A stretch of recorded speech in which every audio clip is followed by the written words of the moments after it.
Salut les amis, salut tout le monde et bienvenue une fois de plus sur votre chaîne d'information préférée, Club Info. Aujourd'hui, on s'étape pour une nouvelle note d'information du côté de la Côte d'Ivoire où nous avons en ce jour l'investigateur Chris Yapi qui nous fait de très grosses révélations en ce qui concerne une complicité de la Côte d'Ivoire avec les groupes rebelles qui généralement attaquent le Sahel. Celui-ci nous fait savoir que l'Ukraine, avec la complicité de la Côte d'Ivoire, serait en train d'appuyer des groupes rebelles qui tout récemment ont attaqué plusieurs pays du Sahel.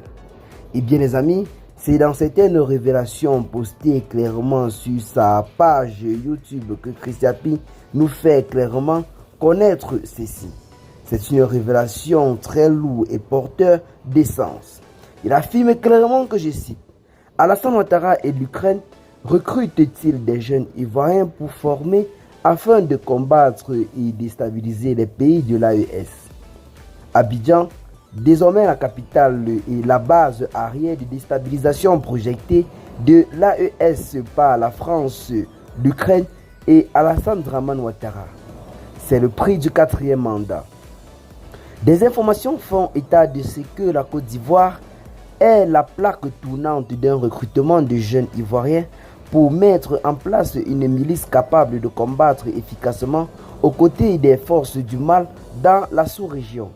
Selon Alassane Draman Ouattara, la guerre totale est déclarée depuis longtemps contre les pays de l'AES et elle se poursuivra jusqu'à la défaite complète et totale des régimes militaires de la Confédération des États du Sahel. De vrais faux billets d'euros fabriqués par les services secrets français servent à financer cette autre guerre pilotée par le tyran Alassane Ouattara contre le Mali, le Niger et le Burkina Faso. Les soldats de l'AES peuvent confirmer que sur de nombreuses forces du mal qui le capturent chaque jour, ils trouvent de l'argent en euros sur eux.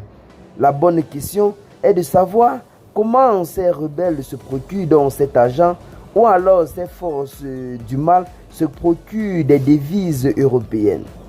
L'actuel ambassadeur de France en Côte d'Ivoire a confirmé devant un ministre ivoirien que Paris est déterminé et est dans l'obligation de détruire les régimes militaires de l'AES et leurs alliés, car il y va de la survie vitale de la France. Il ajouta qu'au nom de l'intérêt supérieur des intérêts français, ils sont en train de considérer la possibilité de donner un 4e mandat à Alassane Ouattara. Ces informations sont authentiques. Certaines personnes ont l'habitude de prendre mes informations à la légère. Mais je vous préviens, ceci est capital. La France, l'Ukraine et Alassane Ouattara ont transformé la Côte d'Ivoire en plaque tournante et base arrière pour la destruction totale de l'AES. Ceux qui veulent croire, croient. Ceux qui ne veulent pas croire, n'en croient pas. Fin de citation, a clairement lancé Chris Yapi sur sa page YouTube. Eh bien les amis, j'étais disant que ces révélations ne viennent pas de nous. Elles nous préviennent clairement de l'investigateur Chris Yapi. Pour ceux qui ne connaissent pas Chris Yapi, vous pouvez le retrouver sur Facebook, Twitter et ici sur YouTube même où il a posté cette publication que nous venons de partager avec vous. L'investigateur nous fait clairement savoir que le président de la République de Côte d'Ivoire, son Excellence Alassane Draman Ouattara, serait complice avec des forces déstabilisatrices de l'AES.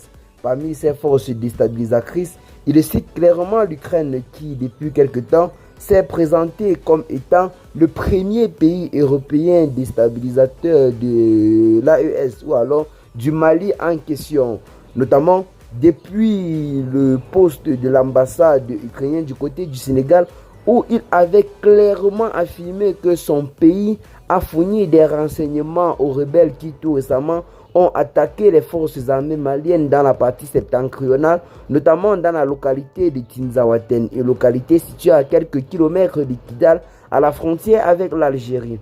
Des informations qui avaient véritablement créé de nombreuses tensions sur la scène sociopolitique et internationale.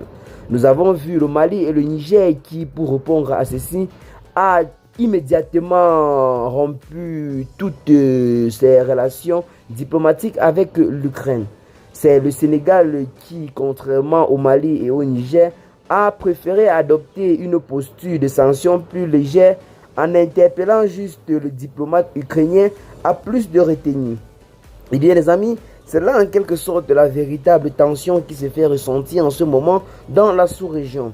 Depuis des semaines, nous postons des informations à propos, mais plusieurs personnes ne cessent de s'attaquer à nous dans les commentaires. Eh bien les amis, l'information que je viens de vous donner n'est pas quelque chose d'officiel, mais ça nous prévient des révélations du plus grand investigateur ivoirien Chris Yapi, qui nous a clairement fait savoir en ce jour que l'AES serait véritablement en danger.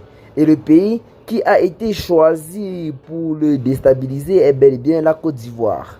Rappelons que plus antérieurement, c'est le président du Burkina Faso, le capitaine Ibrahim Traoré, qui avait clairement affirmé que la Côte d'Ivoire et le Bénin servent de base arrière de rebelles qui attaquent généralement les pays du Sahel.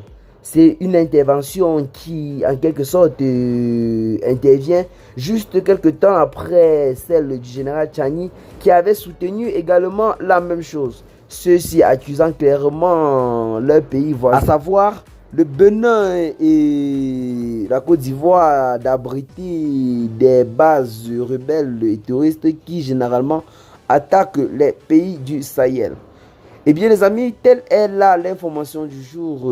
L'AES en ce moment est véritablement en état d'alerte maximale et la vigilance doit être doublée plus que jamais, notamment avec cette autre révélation du président Ibrahim Traoré qui nous a fait tout récemment savoir qu'une tentative de déstabilisation a été avortée grâce à la vigilance des forces de l'ordre ainsi que la bonne collaboration entre l'armée et la population civile. C'était notamment le 6 août dernier devant le personnel présidentiel que le chef de l'État burkinabé s'est exprimé à ce sujet. Il a clairement révélé que cette tentative de coup d'État avait été perpétrée depuis l'Occident en complicité avec plusieurs officiers opérant au sein de l'armée burkinabé. Grâce à la vigilance et aux enquêtes, ceux-ci ont été officiellement mis hors d'état de nuire. L'ennemi continuera toujours de multiplier des attaques pareilles. Tout ce que nous pouvons conseiller en ce moment au peuple de l'AES, c'est de rester vigilant plus que jamais et soudés derrière leurs dirigeants car ceux-ci ont un projet très prometteur pour le peuple du Sahel. Qu'est-ce que vous en pensez pour ce qui est de cette petite note informative? Partagez donc massivement la vidéo à vos amis si vous l'avez notamment trouvé intéressante. Abonnez-vous à la chaîne si ce n'est pas encore fait. Et à très bientôt la team pour de nouvelles notes d'information. Ciao.